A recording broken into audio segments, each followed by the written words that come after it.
po, magandang hapon. Salamat sa Diyos at ito pangalawang event.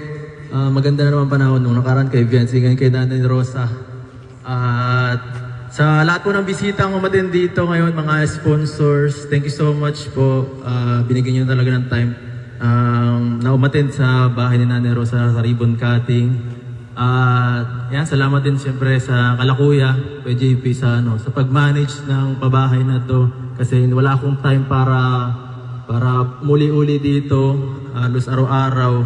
Kasi may mga beneficiary kong iba. Thank you so much, Kuya. At siyempre sa mga sponsors din po na nag-contribute. Thank you so much po. Hindi po natin magagawa itong bahay na to kung wala po kayo. Tuloy siyempre kay Kuya Bal po sa pagtayo ng Kalingap. Wala pong Kalingap ito kung wala ako. Yan, kay Kalingap Rab, kay Kuya kay Ate Eda Vlogs, thank you so much po sa inyo sa pagtayo ng Kalingap. At yan, Nay, itong bahay niyo po, plano lang talaga natin dito ay kubo-kubo. Yan, ang budget lang po namin dati noong nakaraan is 30,000. Ang plano sa amin namin kay JP, kami na lang po ang gagawa.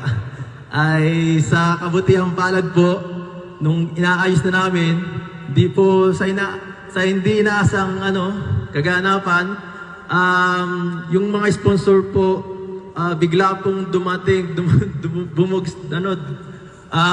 dire-diretso ang bigay hanggang umabot na ng higit 100,000 piso. So naisip po namin ni Kuya JP na bakit hindi na natin pagandahin para meron na tayong pandagdag sa pabahay ni Kuya Bal. So ayan po, salamat siyempre sa mga sponsors na nagtiwala po. Kilala niyo po kung sino kayo. Thank you so much po. Hindi po natin magagawa to. Sa atin po itong pabahay, hindi lang po sa akin po ipangalan. Thank you so much po sa lahat na nagtiwala. Yan, Nanay, may bago ka na pong bahay. Yan. At yan. Sana ay maging masaya ka po. Sana maging masaya ka sa bago mong tirahan. At yan. God bless palagi po. Ingat po kayo dito. Thank you so much po sa lahat ng manonood. Sana po. 1, 2, 3, go! Tara, yun na. Ayun, isa pa. Up, sa taas pa. Isa pa. Ayun na. Yes!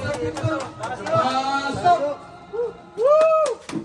Grabe. Grabe yun. Yan po, andito na agad tayo. Nay, tulugan ka na.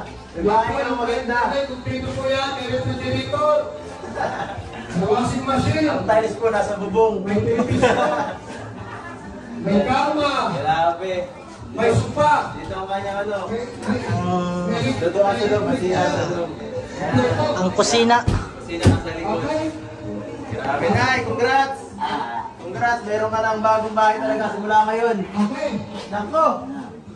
Salamat. Grabe naman si Nanay. Hindi naman ako